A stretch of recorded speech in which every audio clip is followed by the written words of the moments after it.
starting with the holy name of Allah Almighty, who is most merciful and the most beneficent. Respected ma'am and my dear class fellows, Assalamu alaikum. My name is Aisha Mushtaq. Today my presentation topic is bacteria, antibiotics and antibiotic resistance. Outlines are about bacteria, about antibiotics, antibiotic resistance, how does it form and spread, what are the consequences for global health, and what can you do.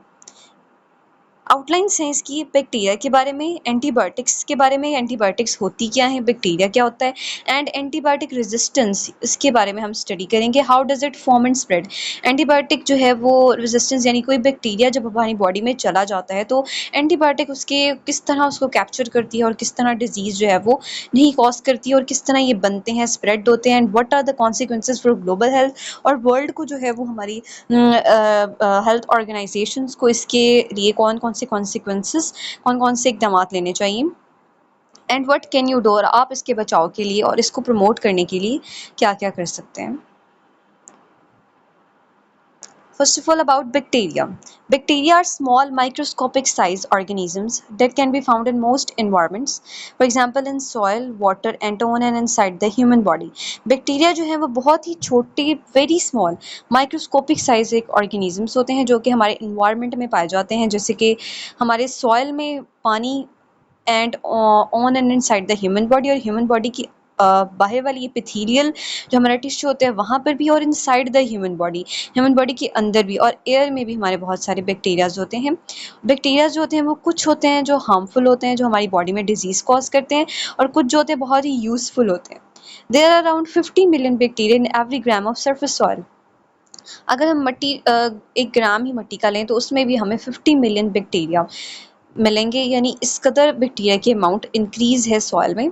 We would not survive without them. जैसे कि अब कोई अगर useful कोई bacteria है तो हम उसके बगैर सर्वाइव नहीं कर सकते। क्यों नहीं कर सकते? Because it help degrade the food we eat. जो हम खाना खाते हैं उसको डिग्रेड करने में हमारी हेल्प करता है and it protect against pathogens, और पैथोजेंस जो डिजीज़ कॉज करते हैं हमारी बॉडी में उसके खिलाफ भी हमारी ये प्रोटेक्शन करता है। नाउ अगर जो यूज़फुल जो बैक्टीरिया हैं वो तो हमारी बॉडी के लिए जो है अच्छे साबित होते हैं, लेकिन जो हार्मफुल बैक्टीरिया होते हैं जो हमारी बॉडी के लिए सही नहीं होते, वो बहुत से डिजीज़ कॉज करते हैं। जैसे कि a few bacteria can be dangerous to our health by causing infections and even death. कुछ जो है इस कदर सीवियर हो जाते हैं कि डेथ कॉज करते हैं and we can get them from outside the body. We sometimes our own bacteria can cause disease. हमारी बॉडी में ये हो कि हमने किसी दूसरे सरफेस से हमने अपनी बॉडी में कोई इंजेक्ट कराया बैक्टीरिया या कुछ भी, तो वो तो डिज़ीज़ कॉज करते हैं, लेकिन कभी कभी हमारी बॉडी के अंदर ही कोई ऐसे बैक्टीरियाज मौजूद होते हैं जो बहुत से डिज़ीज़ का बाइस बनते हैं। जैसे कि examples of bacterial infections are pneumonia, blood stream infections. Blood stream infections की जो है एक एग्जांपल है हेपेटाइटिस। अगर कोई शख्स जो है किसी शख्स को हेपेटाइटिस है और वो उसका जो इंजेक्शन उसको कोई लगाए और उसका जो इंजेक्शन है, जो यूज्ड इंजेक्शंस, वही कोई हेल्दी पर्सन लगा ले तो उसे भी हेपेटाइटिस हो जाएगा। इसको हम बोलते हैं ब्लड स्ट्रीम इन्फेक्शंस, यानी कि और ब्लड का एक्सचेंज होना, किसी ऐसे पर्सन से ब्लड लेना जो कि किसी डिजीज़ में मुब्तला है और फिर उसकी का ब्लड जो है वो हेल्दी पर्सन को लगा देना, तो उसमें भी वो डिज़ीज़ आने के बहुत सारे चांसेस बल्कि इंक्रीज़ कर जाते हैं। इसको हम ब्लड स्ट्रीम इन्फेक्शंस का नाम दे देते हैं। Now urinary tract infections and bound infections, हमारे जो ज़ख़म हो जाता है अगर हम उसको भी अगर सही तरह से ट्रीट ना करें तो आगे ज़्यादा ख़तरा बढ़ सकता है, जिसको हम बाउंड इन्फेक्शंस का नाम देते हैं, और ये बहुत सी इसकी भी टाइप्स हैं। नाउ बैक्टीरिया के बाद आता है एंटीबायोटिक्स। एंटीबायोटिक्स होती क्या है? एंटीबायोटिक्स है medicines for bacterial infections. Bacterial infections के ख़िलाफ़ जो है बैक्टीरिया जो हमें डिज़ीज़ कॉज करते हैं उनके ख़िलाफ़ जो मेडिसिन्स हम यूज़ करते हैं उन्हें हम एंटीबायोटिक्स कहते हैं। जैसे कि एंटीबायोटिक्स की एग्जांपल्स में आता है पेनिसिलिन एंड सिप्रोफ्लॉक्सिन। पेनिसिलिन जो है ये बहुत ही पुरानी कोई एंटीबायोटिक है जो कि बहुत ही यूज़फुल साबित हुई। Penicillin was discovered by Alexander Fleming in 1928 and it was introduced as medicine in the 1940s। 1928 में ये डिस्कवर हुई और फिर इसको एक मेडिसिन के तौर पर प्रॉपर 1940 में इसको इंट्रोड्यूस किया गया। Antibiotics can have broad and narrow spectrum. Broad spectrum active against many different types of bacteria and narrow spectrum active against one or few types of bacteria. अब antibiotics के जो है टू टाइप्स होती हैं, या तो ये बहुत ही ब्रॉड स्पेक्ट्रम पे होती हैं कि ये बहुत ही यानी कोई एक स्पेसिफिक बैक्टीरिया यानी बहुत सारे बैक्टीरियाज के खिलाफ जो है एक एंटीबायोटिक यूज़ कर सकते हैं, और बहुत ही नैरो स्पेक्ट्रम भी रखती हैं कि सिर्फ और सिर्फ एक बैक्टीरिया के खिलाफ ये कोई एंटीबायोटिक हम यूज़ करते हैं, सबके साथ नहीं।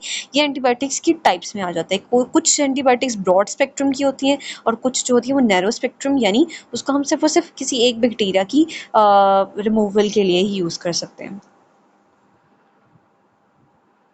Antibiotics do not work against viruses. Anti अब ये नहीं कि आपको कोई वायरल इन्फेक्शन है और आप एंटीबायोटिक यूज़ कर रहे हैं, this is not the correct way. अगर आपको कोई वायरस है तो आप जो है वो वायरल इन्फेक्शन जो है उसके खिलाफ वायरसेस के खिलाफ जो मेडिसिन होती है जिनका हम वायरल इन्फेक्शन बोलते हैं उन वो मेडिसिन यूज़ करें। ये नहीं कि आपको कोई वायरस हुआ है और आप एंटीबायोटिक ले रहे हैं, नो। एंटीबायोटिक्स जो है वो सिर्फ और सिर्फ बैक्टीरियल जो बैक्टीरिया से जो डिजीज़ फैलता है उसके लिए यूज़फुल होती है, वायरसेस के लिए नहीं। Examples of viral infections are the common cold, flu and influenza. यहाँ पर आपको एक पिक्चर भी मिल रही है और साथ लिखा हुआ है कोल्ड फ्लू आपको हुआ है तो आपने antibiotics take care not antibiotics, यानी say no to antibiotics when you have a cold और फ्लू।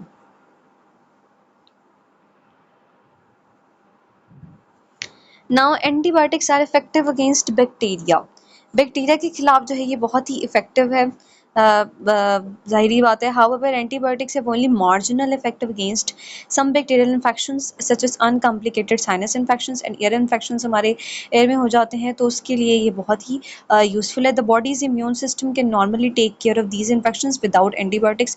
और कुछ हमारे जो है वो जैसे कि बॉडी में खुद ही बैक्टीरिया होते हैं और इसी बैक्टीरिया के लिए एंटीबायोटिक्स भी यूज़ की जाती हैं जो कि हमारा इम्यून सिस्टम जो है वो बहुत ही किसी किसी का जो है depend upon persons immune system. अगर किसी का इम्यून सिस्टम ज़्यादा है अच्छा है तो वो एंटीबायोटिक्स के बगैर भी वो डिज़ीज़ ठीक हो जाएगा, लेकिन अगर किसी का इम्यून सिस्टम बहुत ही वीक है, वाइट ब्लड सेल्स हैं ही नहीं, तो फिर उसके लिए एंटीबायोटिक्स लेना बहुत ज़रूरी है। But for some bacterial infections antibiotics are life saving medicines. कुछ बैक्टीरियल इन्फेक्शंस बहुत ही सीवियर होते हैं और उनके लिए एंटीबायोटिक्स लेना मस्ट है। For example for blood stream infections and pneumonia, इन दोनों के लिए जो है वो एंटीबायोटिक मस्ट है, ब्लड स्ट्रीम इन्फेक्शंस के लिए और निमोनिया के लिए। Antibiotics, before antibiotics that was no effective cure for bacterial infections, and antibiotics जो है वो उससे पहले जो था बैक्टीरियल इन्फेक्शंस जो है वो बिल्कुल ही कोई इफेक्टिव क्योर उसके लिए नहीं था, इसलिए it is considered as miracle cure. मौजज़ाना तौर पर ये एक मेडिसिन आई जिसने बहुत ही it because it saved countless lives and it saved countless lives and made modern medicine possible. Antibiotics cure infections, prevent infections upon surgery, make transplantations and cancer treatment safer. Antibiotics are cornerstone of modern medicine. यहाँ पर अगर हमें बहुत corner store का मतलब है, corner stones का मतलब है कि जिससे दूसरी मेडिसिन ओरिजिनेट हुई हैं, जैसे कि cancer treatment, hip replacement, organ transplant and blood infections, pneumonia and wound infections, complicated deliveries, gonorrhoea and organ transplants, these are all medicine. इनके लिए जो है इनके क्योर के लिए जो भी मेडिसिन बनी उन सब का कॉर्नर स्टोन है एंटीबायोटिक। एंटीबायोटिक से ही ओरिजिनेट होके आगे ये सारी इन डिजीज़ की जो मेडिसिन वो बनी। Now the main topic is antibiotic resistance. Antibiotic resistance यानी अगर कोई बैक्टीरिया हमारी बॉडी में चला जाता है तो और हम कोई एंटीबायोटिक ले रहे हैं तो एंटीबायोटिक जो है वो उसको किस तरह जो है उस बैक्टीरिया को रेजिस्ट करेगी और उस बैक्टीरिया को रिमूव करेगी, इस प्रोसेस को हम एंटीबायोटिक रेजिस्टेंस का नाम देते हैं। Massive use of antibiotics the past 80 years both appropriate and inappropriate has led to increased occurrence and spread of bacteria that are resistant to antibiotic। ये सेल है यहाँ पर, ये एंटीबायोटिक रेजिस्टेंस की प्रेजेंटेशन है। नाउ एंटीबायोटिक रेजिस्टेंस होता क्या है? The ability of bacteria to protect themselves against the effects of an antibiotic. अब अगर कोई बैक्टीरिया हमारी बॉडी में चला गया और हम एंटीबायोटिक ले रहे हैं, तो वो बैक्टीरिया जो है वो अपने आप को उस एंटीबायोटिक से बचाएगा, ताकि वो इनगल्फ ना हो जाए। वो बैक्टीरिया अपने आप को एंटीबायोटिक से बचा लेगा, तो उस प्रोसेस को हम एंटीबायोटिक रेजिस्टेंस का नाम देते हैं। Bacteria are experts at surviving in changing environments. In large bacterial populations, there are often a few resistant bacteria. And यहाँ पर डायग्राम्स भी बनी हुई है कि रेजिस्टेंट बैक्टीरिया ये हैं और ये एंटीबायोटिक्स से अपने आप को बचा लेंगे, और इस प्रोसेस को हम एंटीबायोटिक रेजिस्टेंस का नाम देते हैं। कुछ बैक्टीरियाज जो मर जाते हैं, जो एंटीबायोटिक जिनको नहीं पता चलती है एंटीबायोटिक की, वो मर जाते हैं। तो अ, वो अपने आप को, अगर हम एंटीबायोटिक का कोर्स कंप्लीट ना करें, तो वो बैक्टीरिया जो हैं, जो मरने वाले होते हैं, वो दूसरे बैक्टीरियाज को बता देते हैं कि इस एंटीबायोटिक से बच के रहना, क्योंकि इसकी वजह से हमारी अब ये सिचुएशन हुई है, तो तुम इससे बच के रहना। इसलिए अगर हम एंटीबायोटिक के कोर्स को स्टॉप कर देते हैं, तो और फिर दोबारा से हम जब शुरू करते हैं, तो वो कोर्स जो है उस पर इफ़ेक्टिव नहीं होता, बिकॉज बैक्टीरियाज को नॉलेज हो जाता है कि इसकी वजह से हमारे दूसरे साथी, इस एंटीबायोटिक की वजह से हमारे दूसरे साथी जो थे वो चले गए, तो अब हमें इस एंटीबायोटिक से बच के रहना है। इसलिए वो उसको इनगल्फ नहीं करते, उस एंटीबायोटिक को इनगल्फ नहीं करते, और जिसकी वजह से जो है वो डिज़ीज़ और ज़्यादा बढ़ जाता है पर्सन की बॉडी में। इसलिए एंटीबायोटिक का अगर हम जब कोर्स लें, तो उसे कंप्लीट करें, जो भी उसकी ड्यूरेशन है, उस मेडिसिन को अपने डेली लाइफ में उसको क्योर करें और उसको लें, ताकि हम उसका कोर्स कंप्लीट कर सकें। Antibiotics are select for resistance bacteria. Antibiotics kill or stop the growth of suspectable bacteria. जो भी suspicious bacteria है उसको उसकी growth को ख़त्म कर देता है, stop कर देता है suspicious bacteria की।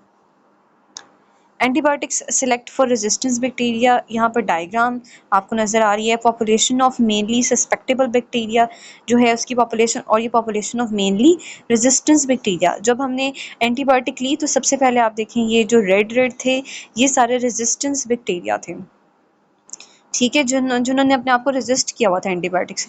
फिर आहिस्ता आहिस्ता आहिस्ता आहिस्ता क्या हुआ, वो कम होते चले गए। हेल्दी बैक्टीरियाज जो हैं वो बाकी रह गए, रेड रेड आहिस्ता आहिस्ता कम होते चले गए, तो बाद में ये 2 बच गए।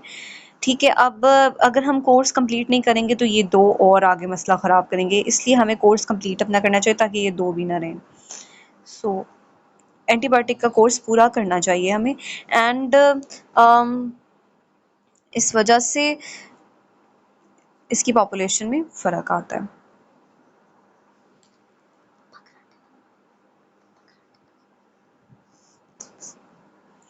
Is antibiotic resistance a problem?